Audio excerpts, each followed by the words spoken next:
Ang talakaying kwento natin ngayon ay naganap sa bansang Australia. Ito ay naganap noong December 2006.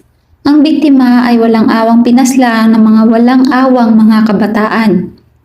Kilalanin natin si Stacey Michelle. Siya ay pinanganak sa Dorset, England.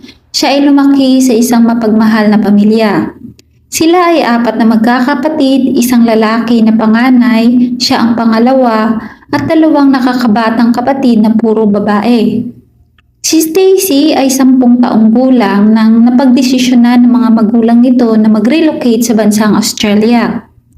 Lumaki si Stacey bilang isang masayahin at palakaibigan na bata at may tuturing ng pamilya si Stacey bilang isang clown ng pamilya dahil siya ang palaging nagbibigay kasiyahan sa kanyang pamilya.